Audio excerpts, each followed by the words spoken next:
बिस्मिल्लाहिर्रहमानिर्रहीम, अस्सलाम वालेकुम। आप सबको शीज़ा मिर्ज़ा की तरफ से और जो मेरे साथ बैठी हुई हैं मेहमान, जिनका मैं कराऊंगी तारुफ बड़े आराम से, हम सब की तरफ से आप सबको ईद की खुशियाँ बहुत बहुत मुबारक। और मुझे उम्मीद है कि आप लोग अपना ईद का दिन, उसकी रौनकें भरपूर तरीके से उनसे लुत्फ़अंदोज़ हो रहे होंगे, मज़े मज़े के खाने पक रहे होंगे, खा रहे होंगे, खिला रहे होंगे।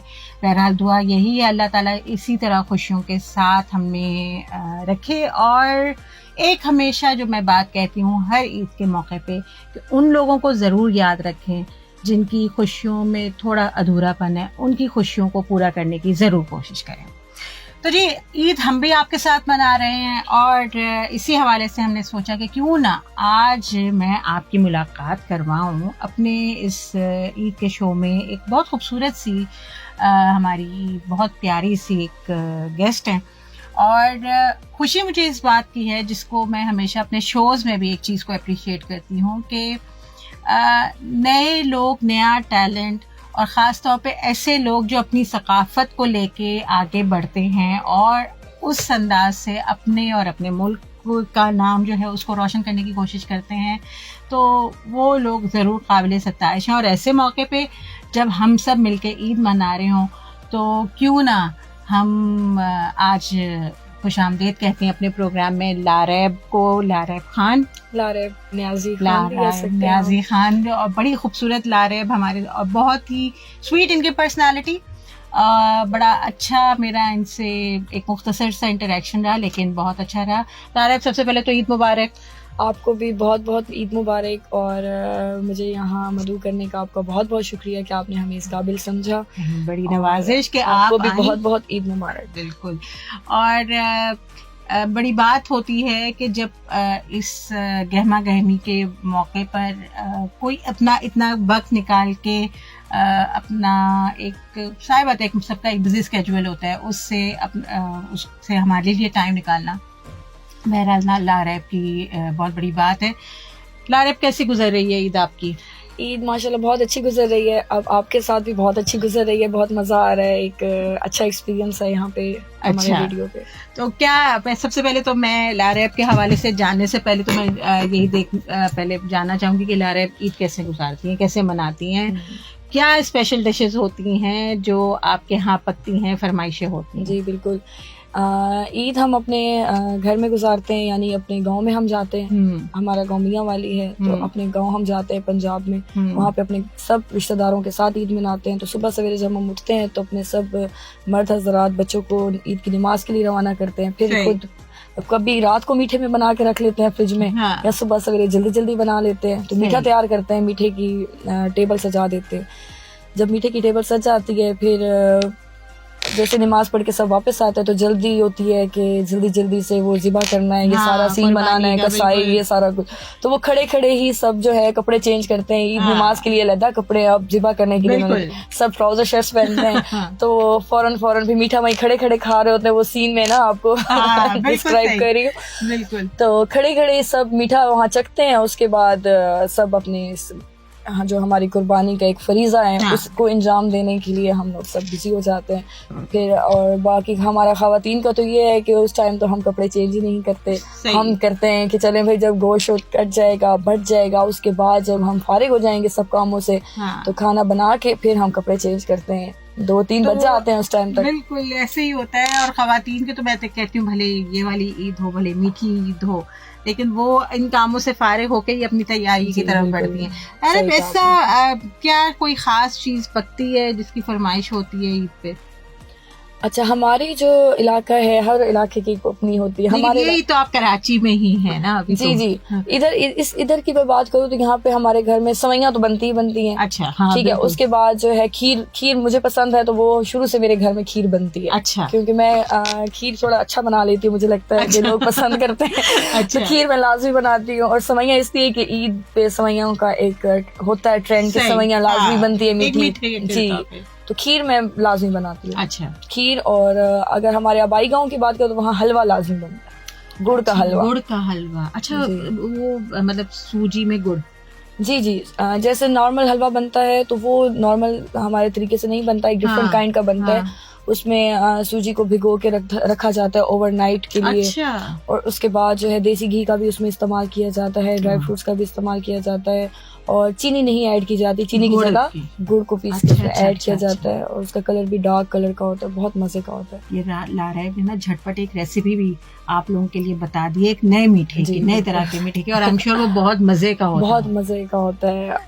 और फिर नमकीन आप लोगों के यहाँ क्या बनता है? नमकीन कलेजी वलेजी ये सब चीजें? कलेजी बनती है, मगज बनता है, ये तो क्विक चीजें बन जाती हैं। हाँ। कलेजी तो फौरन आ जाती है। सही। और बाकी कलेजी फौरन बनती है। सब बच्चे कह रहे थे भूख लगी है, तो कलेजी हम लोग फौरन बना लेते हैं।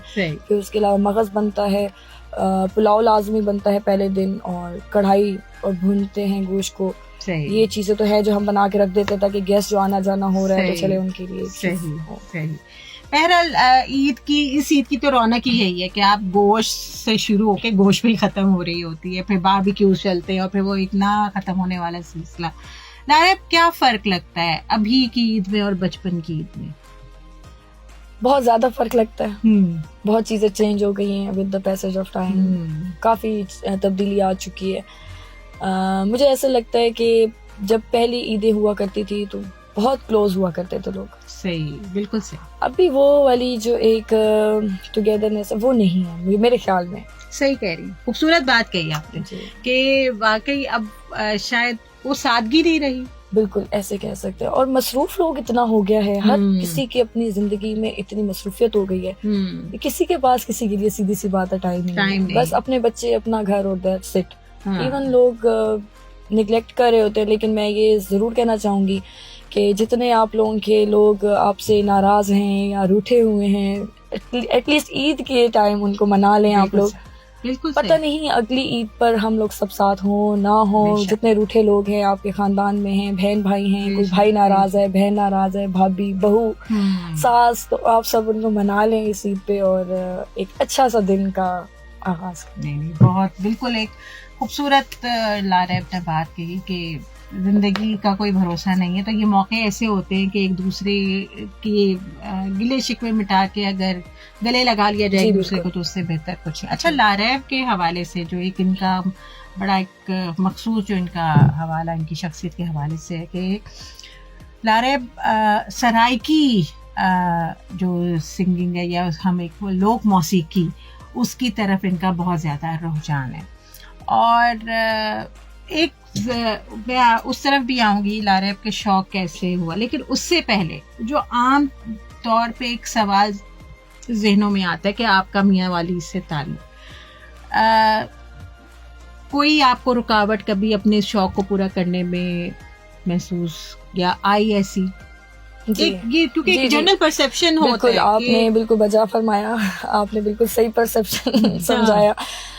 जिस इलाके से मेरा ताल्लुक है, हम एक न्याजी फैमिली से।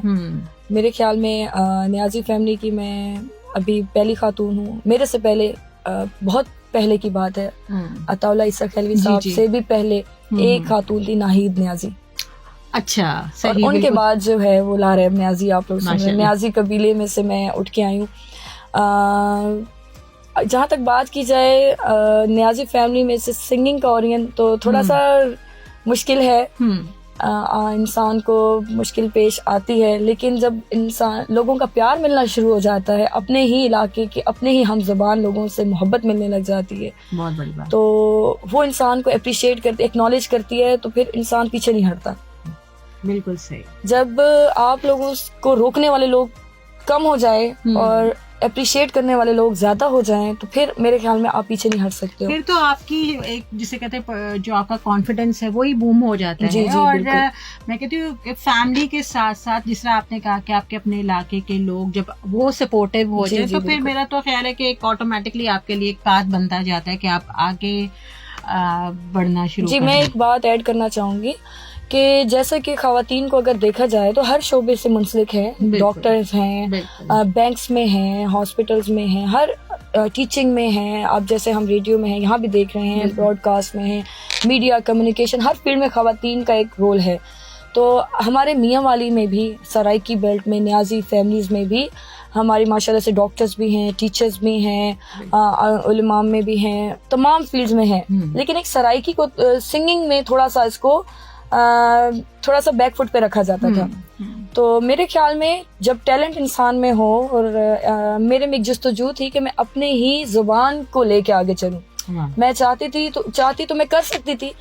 मैं उर्दू में भी गाती हूँ क्योंकि हमारी कौमी जुबान है। मैंने मेरा जो पहला सॉन्ग मैंने रिलीज किया है वो उर्दू में ही है। अच्छा। पर्दा उस्ताद नुसरत फतेह अली खान साहब की मनकबत है, वो मैंने गाई है और वो उर्दू में ही है। आगाज मैंने उर्दू से ही किया है। लेकिन सराइकी को मैं अपने साथ लेकर चलूंगी क्योंकि मेरी जुबान है और मेरा इलाका है। मैं चाहती हूँ कि तमाम सराइकी लोग जो हैं मुझे वो सपोर्ट करें।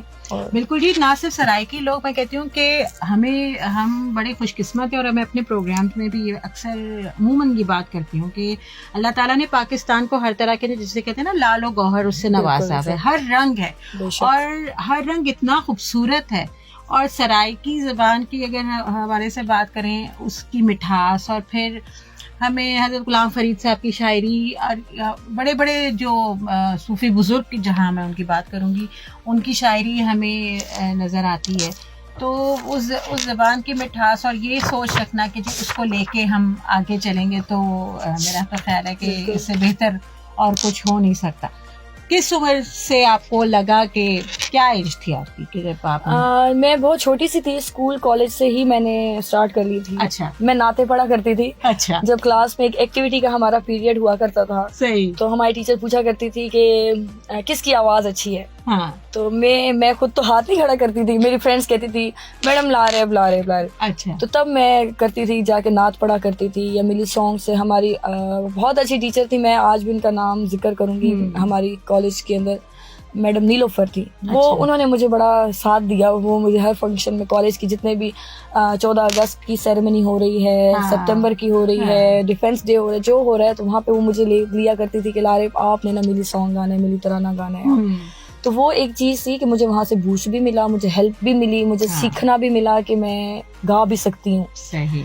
फिर मुझे पता भी चल गया कि मेरी आवाज़ वाकई अच्छी है। जब मेरे इतनी सीनियर टीचर्स असातिज़ा मुझे अप्रिशिएट करते हैं और मुझे एक स्टेज पे ला के खड़ा करते हैं, तो कोई बात है मेरे अंदर। तो वो शौक वहीं से डेवलप हो चुका था। फिर आहिस्ता आहिस्ता जब आपको, वही बात है, एक्नॉलेजमेंट, किसी भी अच्छे काम के लिए जब कोई आपको एक्नॉलेज कर रहा होता है, तारीफ करता है, तो फिर आप खुद ब खुद आपकी एनर्जी डबल हो जाती है उसके लिए, और आप कोशिश करते हैं कि मैं इसमें मजीद बेहतर से बेहतर हो जाऊँ। तो अभी भी एक कोशिश जारी है। मैं बिल्कुल, और लारेब की इस कोशिश को हम सुनेंगे भी ज़रूर। लेकिन लारेब, मुझे ये भी बताएं कि एक होता है ना कि यूजुअली अगर हम आजकल की जनरेशन की बात करते हैं, एक आइडल होता है जी, एक आपका कि जी वो बहुत पसंद है, उसको देख के और बढ़ने की और सीखने की भी फिर लगन बढ़ती है। तो आपको कौन सी ऐसी मौसीकी में, म्यूजिक में पर्सनालिटी जिसको आप अपने जैसे उस्ताद की तरह दर्जा रखें? मौसीकी में मैं जिनको ज़्यादा गाती हूँ और जिनको आइडियल मानती हूँ, हमारे अपने जिनको उस्ताद मानती हूँ, अपना आइडियल मानती हूँ, वो है अताउल्लाह ईसा खिलजी साहब। तो मैं उनकी, क्योंकि मैंने अताउल्लाह साहब पे प्रोग्राम्स भी किए, और तो मुझे अभी भी उनकी जो फॉलोइंग है वो उसी तरह ही है जो एक ज़माने में जब पीटीवी पे उनके प्रोग्राम आते थे, तो जिस तरह आवाम बैठती थी, या जो उनके वो कॉन्सर्ट आते थे तो जिस तरह आवाम बैठती थी, तो वो जो है मैं कहती हूँ बड़ा अमेजिंग। तो पहला मैं सब थोड़ा हम साथ ला रहे से कुछ जो है मैं चाहूँगी वो हमें गुनगुना के भी कुछ ना कुछ सुनाती जाए। क्या आज पहले आप हमें सुनाएंगे? अच्छा, हमारी बहुत ही खूबसूरत लेजेंडरी सिंगर मैडम नूरजहान, तो उनका मैं एक गीत थोड़ा सा गुनगुनाऊंगी आप लोगों के लिए। म्यूजिक के बगैर यहाँ गुनगुनाऊंगी आप लोगों के, क्योंकि यहाँ पे बिल्कुल, लेकिन उसमें भी मुझे पता है उसकी एक ओरिजिनलिटी की अपनी खूबसूरती होगी।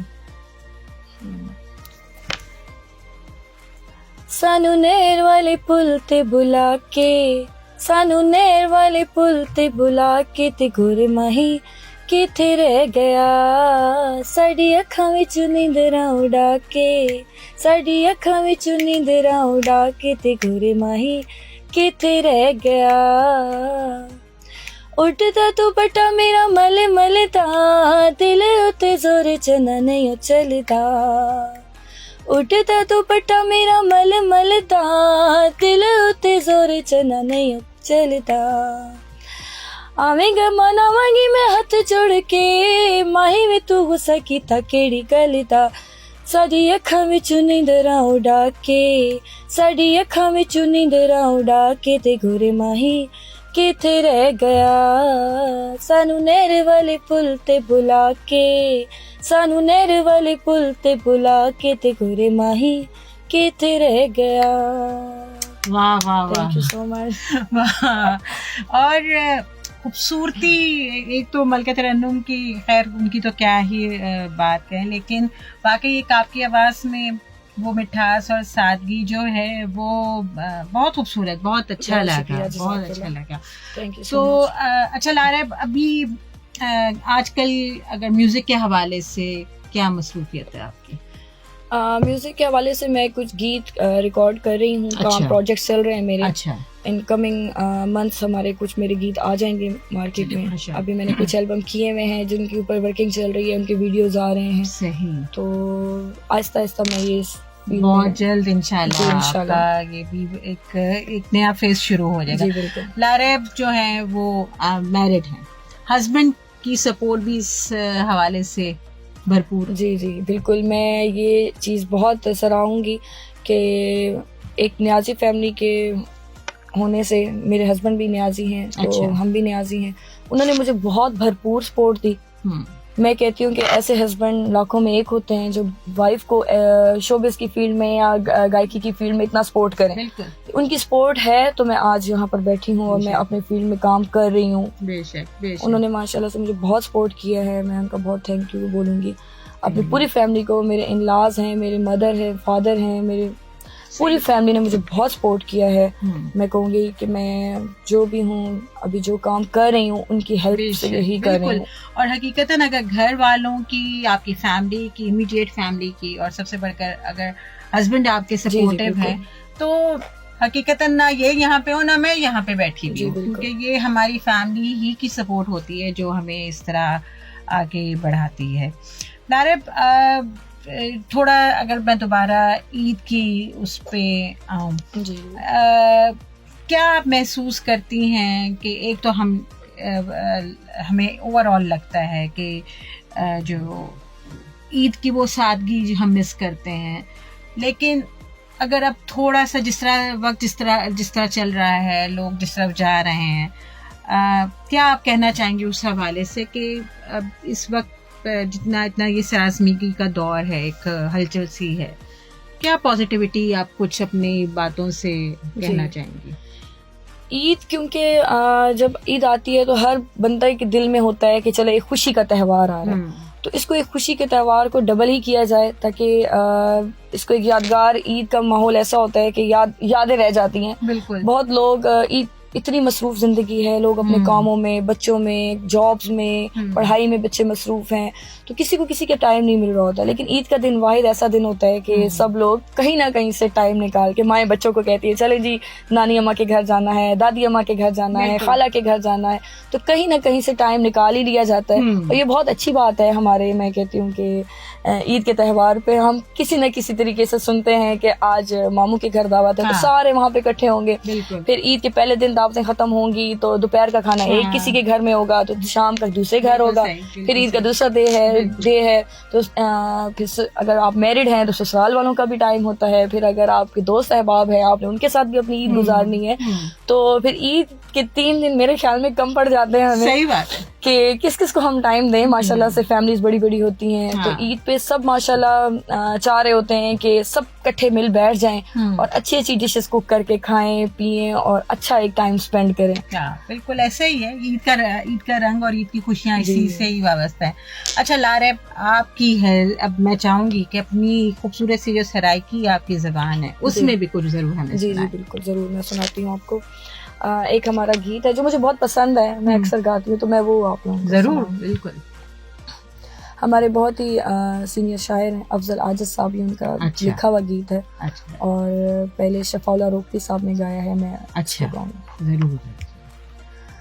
नेहा मुझे ख्वाब चाया माही, मैं सुती पई नूं जगाया माही नेहा मुझे ख्वाब बिछाया माही मैं सुती पैनो जगाया माही मैं पूछिया जो फिर किवें पाए ख्याल च मेरा किवें आए नेहा मुझे ख्वाब बिछाया माही मैं सुती पैनो जगाया पाई